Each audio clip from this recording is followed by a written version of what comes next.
सरकारी बंगलों को लेकर छिड़ा सियासी महासंग्राम अब एक ऐसे मुकाम पर आ गया है जहां मर्यादाओं और बयानों की सारी सीमाएं टूट चुकी है।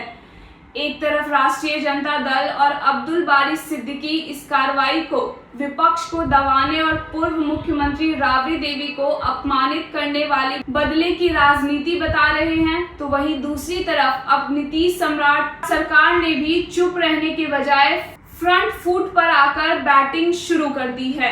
नीतीश सरकार की बेहद कद्दावर मंत्री लेसी सिंह आरजेडी के आरोपों की धज्जियां उड़ाते हुए एक ऐसा करारा और तीखा पलटवार किया है जिसने आरजेडी खेमे में खलबली मचा दी है।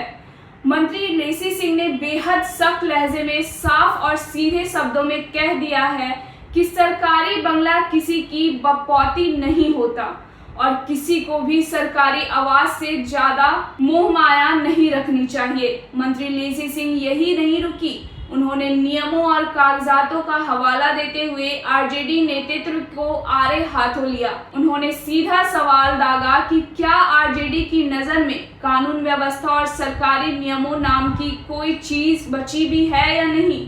लेसी सिंह ने साफ लहजों में अल्टीमेटम दे दिया है कि सरकार पूरी तरह से विधि सम्मत यानी कानून के दायरे में रहकर कार्रवाई कर रही है और हर हाल में यह बंगला खाली करना ही होगा। आरजेडी के शासनकाल पर सीधा और तीखा तंज कसते हुए मंत्री ने यहां तक कह दिया कि यह नीतीश और सम्राट चौधरी की सरकार है जो पहले की सरकारों की तरह कोई गलत धंधा नहीं चलाती। यहाँ सिर्फ और सिर्फ कानून और सुशासन का राज चलता है, जहाँ रसूख देकर नहीं बल्कि नियमों को देखकर फैसले होते हैं।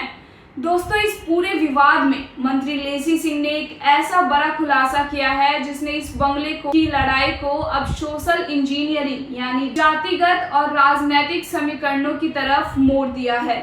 मंत्री ने बताया कि जिस 10 सर्कुलर रोड आवास को लेकर इतना बवाल मचा है वो बंगला अब मंत्री नंद किशोर राम को आवंटित किया जा चुका है। उन्होंने आरजेडी को घेरते हुए कहा कि मंत्री नंद किशोर राम एक बेहद गरीब और वंचित तबके से आते हैं। बाबा साहेब भीमराव अंबेडकर के संविधान से उन्हें भी समाज में बराबरी का और एक बड़े तथा सुंदर बंगले में रहने का पूरा अधिकार दिया गया है। उन्होंने इच्छा जाहिर की थी, इसलिए उन्हें यह बंगला मिला है। क्या आरजेडी को एक गरीब और वंचित तबके के मंत्री का बड़े बंगले में रहना खटका रहा है? वहीं दूसरी तरफ मुख्यमंत्री नीतीश कुमार के आवास पर उठ रहे सवालों को खारिज करते हुए लेसी सिंह ने साफ किया कि नीतीश कुमार को Z+ सुरक्षा श्रेणी मिली हुई है और उसी सुरक्षा प्रोटोकॉल के सख्त नियमों के तहत ही उन्हें 7 सर्कुलर रोड आवंटित किया गया है जिसमें कोई अवैध कब्जा नहीं है। यानी साफ है कि एक तरफ जहां आरजेडी इस कार्रवाई को अपनी प्रतिष्ठा, सामाजिक न्याय के प्रति और विपक्ष के अपमान से जोड़कर सड़कों पर उतरने की चेतावनी दे रही है, तो वहीं दूसरी तरफ सरकार ने इसे कानून का राज और गरीब दलित के अधिकार का रंग देकर विपक्ष के सारे आरोपों की धार पूर्ण करने की कोशिश में है। अब सवाल ये है कि मंत्री लेसी सिंह के इस तीखे बयान के बाद आरजेडी बैकफुट पर आएगी या फिर ये बंगला युद्ध बिहार की राजनीति में एक नए भूचाल का सबब बनेगा। अभी हम प्रेस कॉन्फ्रेंस सुन रहे थे जो विपक्ष के लीडर की तरफ से, उनके पार्टी के लीडर की तरफ से बोला जा रहा था और कई दिनों से सोशल मीडिया, न्यूज़ चैनल पर, अखबार के माध्यम से हम लोग देख रहे हैं। आज भी देख रहे हैं, सिलसिलेवार ढंग से हम जवाब दे रहे हैं। सबसे पहले तो पहले भी 21 वर्षों में जो हमारे नेता आदरणीय नीतीश कुमार जी मुख्यमंत्री थे, विधि सम्मत नियम कानून से सरकार चलती रही है। आज भी बिहार में वर्तमान माननीय मुख्यमंत्री आदरणीय सम्राट चौधरी जी के नेतृत्व में भी पूरी विधि सम्मत नियम कानून प्रक्रिया से सरकार चल रही है और विभाग ने विधि सम्मत नियमानुसार हर कार्रवाई, हर एक्शन की है। तो सबसे पहले उन लोगों ने आरोप लगाया कि माननीय मुख्यमंत्री आदरणीय सम्राट चौधरी जी एक अन्य मार्ग के अलावा जो आवंटित है आवास संख्या 5 देश रत्न मार्ग को भी शामिल एक अन्य मार्ग में करा दिया।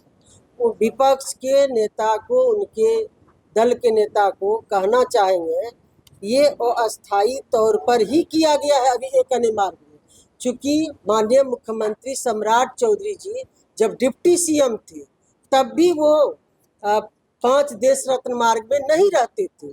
वहाँ उनका जो गृह मंत्रालय का जो माननीय मुख्यमंत्री, हमारे माननीय मुख्यमंत्री हैं सम्राट चौधरी जी, जब मुख्यमंत्री थे तो निजी आवास का उपयोग करते थे। आप सभी लोग जानते हैं, सभी मीडिया के साथी जानते हैं।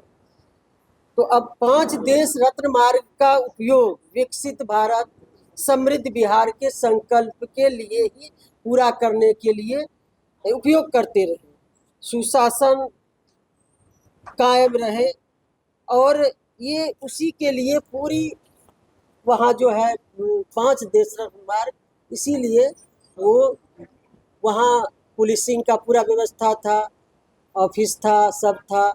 तो ये जो वो लोग आरोप लगा रहे हैं कि एक अन्य मार्ग में इसको शामिल किया गया है, ये सरासर गलत है। वो अस्थायी तौर पर किया गया है, चूँकि ऑफिस चलता था, सुशासन का कार्यक्रम, विकसित भारत कैसे हो, समृद्ध बिहार कैसे बने, इसका पूरा कार्यक्रम 5 देश रत्न मार्ग से संचालित होता था। तो ये तो है कि आप देख लीजिए, ये पत्र है और अस्थायी तौर पर जो किया गया है अभी, ये अस्थायी नहीं है। एक तो ये बात, दूसरी बात कि उन लोगों ने कहा कि हमारे जो नेता हैं पूर्व मुख्यमंत्री आदरणीय नीतीश कुमार जी को किस हैसियत से 7 सर्कुलर रोड आवंटित किया गया।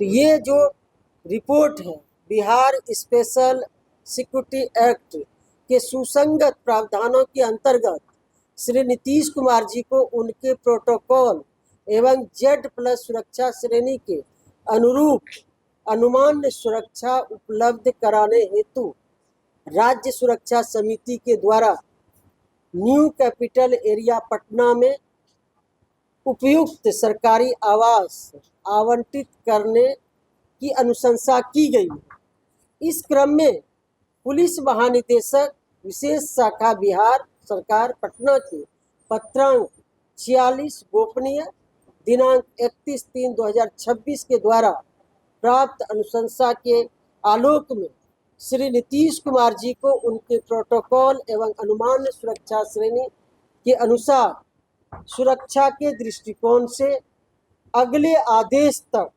आवास संख्या 7 सर्कुलर रोड पटना आवंटित किया गया। तो आप सभी लोग अवगत हैं कि Z+ श्रेणी के सुरक्षा में वो है, और ये कार्यालय आदेश भी उसी का, ये भवन निर्माण विभाग के कार्यालय का आदेश।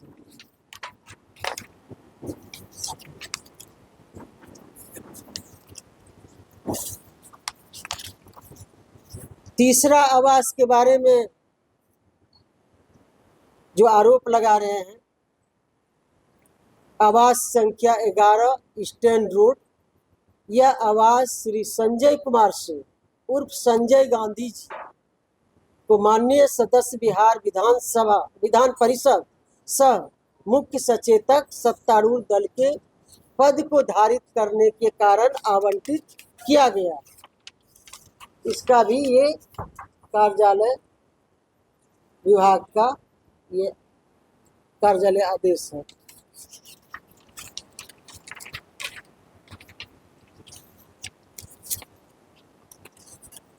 और अभी विपक्ष के तरफ से प्रेस कॉन्फ्रेंस किया गया, उसमें कहा गया कि वर्तमान विधानसभा अध्यक्ष पर भी प्रश्न चिन्ह लगा है।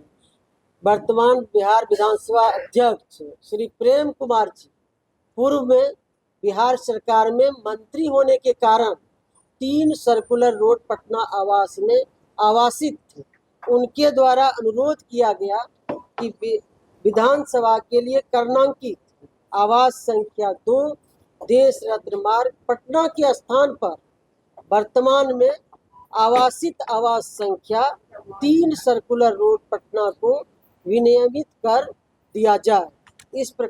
इस प्रकार उपरोक्त आवास संख्या 2 देश रत्न मार्ग पटना को श्री निशांत कुमार माननीय स्वास्थ्य मंत्री बिहार सरकार को आवंटित कर दिया गया और माननीय विधानसभा अध्यक्ष विधानसभा के जो अध्यक्ष हैं उनका आदेश सर्वोपरि। आवास संख्या 3 टेलर रोड पटना। वर्तमान में आवास संख्या 3 टेलर रोड पटना श्री रूप नारायण मेहता जी माननीय अध्यक्ष राज्य किसान आयोग को आवंटित किया गया। इसका भी ये कार्यालय आदेश। आवास संख्या 24 एम स्टैंड रोड, इसके विषय में भी तरह तरह की बात कर रहे हैं। यह आवास श्री उपेंद्र कुशवाहा माननीय उपेंद्र कुशवाहा संप्रति सदस्य राज्यसभा के द्वारा धारित किया गया है। उनके द्वारा माह अप्रैल 2026 का मानक किराया भवन निर्माण विभाग बिहार पटना को जमा किया गया। राशि 42,540। इस प्रकार उनके द्वारा प्रत्येक माह मानक किराया भवन निर्माण विभाग को जमा किया जाता है। इसका भी ये कार्यपालक अभियंता का पत्र है और ये उनका भेजे हैं SBI का बैंक ड्राफ्ट। ये 42,000 से अधिक की राशि वो दिए ये मानक के अनुरूप। आग्रह किया था कि वो जो जिस आवास में रह रहे हैं उसी में वो रहे। आवास संख्या 1 टेलर रोड श्री देवेश चंद्र ठाकुर माननीय सांसद लोकसभा। आवास संख्या 1 शहीद पीर अली मार्ग 1 टेलर रोड पटना इसका उपयोग कर रहे हैं। पहले उन्हें विधान परिषद के माननीय सभापति के तौर पर आवास आवंटित था। पुनः सांसद निर्वाचित होने के फलस्वरूप उन्हें बाजार दर किराया एवं अन्य शुल्कों के भुगतान के आधार पर आवंटित किया गया, जो ये कार्यालय आदेश। आवास संख्या 36 हार्डिंग रोड। यह आवास माननीय श्री राम बच्चन राय के नाम से आवंटित है। फिलहाल उन्हें विगत सप्ताह विनियमित कर नया आवास दिया गया। उस आवास में विधिवत शिफ्ट करेंगे तो यह आवास स्वतः खाली हो जाता है। आवास संख्या 12 एम स्टैंड रोड। ये आवास संख्या 12 M stand road Shrimati Jyoti Devi माननीय सदस्य बिहार विधानसभा को 17वीं विधानसभा में माननीय सदस्य निर्वाचित होने के कारण आवंटित किया गया है। वर्तमान में विभाग के द्वारा उपरोक्त आवास को रिक्त करने का निर्देश दिया गया। भू संपदा जो पदाधिकारी है पत्रांक विभाग है विभाग का 11,207 दिनांक 15/12/2025 को निर्गत किया गया है, जिसका कि ये भू संपदा पदाधिकारी का पत्र है जो खाली करने का निर्देश दिया गया।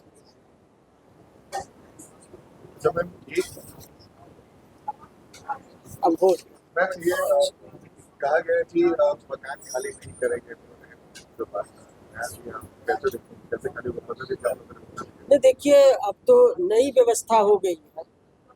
पहले भी 25/11/2025 को ही खाली कराने का पत्र निर्गत हुआ था और उनको 39 माननीय श्रीमती राबड़ी देवी जी को विधान परिषद में जो विपक्ष की नेता है 39 हार्डिंग रोड उनको आवंटित किया गया था और लगातार पत्राचार हो रहा है, नोटिस दिया जा रहा है। चूँकि नई सरकार का गठन हुआ और फिर से जो भी मंत्री अभी जिस आवास में रह रहे हैं जो पुनः मंत्री रिपीट हुए, जैसे उदाहरण के तौर पर मेरा ले लीजिए, मैं पहले भी मंत्री थी, फिर मंत्री बनी तो फिर से आवंटन हुआ आवास, तो फिर से ये आवंटन की प्रक्रिया की गई विभाग के द्वारा, और वो आवास चूँकि अब माननीय मंत्रीगण को भी आवास देना है जो नए मंत्री बने हैं, जिसमें कि माननीय मंत्री नंदकिशोर राम जी को ये आवास 10 सर्कुलर रोड दिया गया। तब तो कायदे से इनको खाली करना होगा, पहले तो किन्हीं के नाम से आवंटन नहीं हुआ था। तब 39 हार्डिंग रोड भी सुसज्जित हो गया है, और भी माननीय राबड़ी देवी जाके देखेंगे कि और भी कुछ कराना है, और भी हम लोग उसको कराएंगे। लेकिन ये तो अब विधि सम्मत कार्रवाई होगी, और ये 10 सर्कुलर रोड आवास खाली करना ही होगा। तो साफ कह दिया है, फोर्स बुला लो तब खाली करें।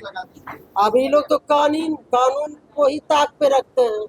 पहले जब सरकार थी तो कोई कानून से सरोकार नहीं था, संविधान नियम कानून इन लोगों के लिए कुछ नहीं है। लेकिन हमारी सरकार तो नियम कानून प्रक्रिया विधि सम्मत कार्रवाई करे,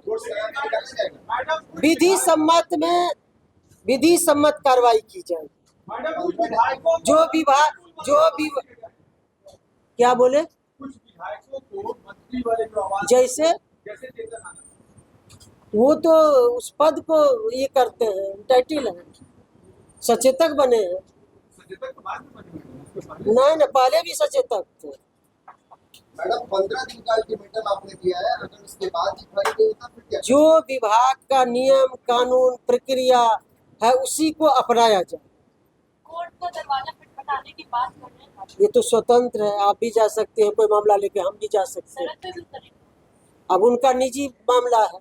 15 दिनों के बाद अगर वो हम लोग विभाग का जो रूल है, रेगुलेशन है, नियम है, प्रक्रिया है, उसको अपनाएं। आरजेडी का सीधा आरोप है कि पूर्व मुख्यमंत्री राबड़ी देवी को अपमानित कर रहे हैं आप। नहीं, कुछ नहीं अपमानित किया जा रहा।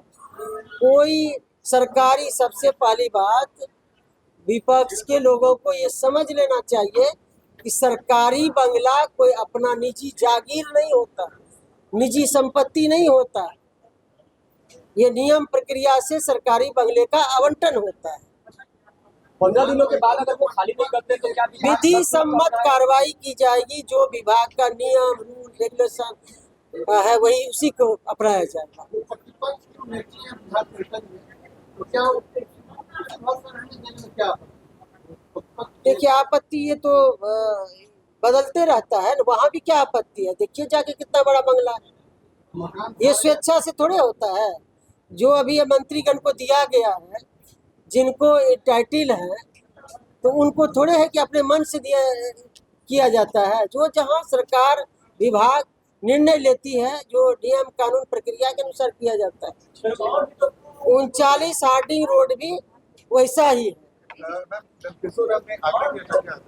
एकदम आग्रह किए थे, वो तो रोज आ रहे हैं हमारे यहाँ कि हम भी दलित हैं, हमको नहीं है बड़ा मकान में रहने का अधिकार। बाबा साहब भीमराव अम्बेडकर ने हमको संविधान में अधिकार दिए हैं, हम दलित वर्ग से हैं, हमको भी पक्का बड़ा मकान चाहिए जो मंत्री को मिलता है। मैडम पहले उनको जो है 21 नंबर आवंटन किया गया था, फिर क्या हुआ? उन्होंने कहा कि ये हमको नहीं ठीक लग रहा है, हमको भी पहली बार मंत्री बने हैं, दलित समाज से हैं, हमको भी अच्छा मकान चाहिए। तो क्या दलित समाज से है मंत्री बने, तुमको नहीं अधिकार है क्या? अधिकार है मैडम। हाँ। लेकिन विपक्ष कह रहा है कि ये उलझाने वाली नीति। नहीं, कोई उलझाने वाली नीति है, समझ का फेर। राजद के प्रदेश अध्यक्ष कह रहे हैं कि बदले की राजनीति हो रही है। कोई बदले की राजनीति न पहले 21 वर्षों में हुई है, न आज हो रही है वर्तमान सरकार। ठीक है।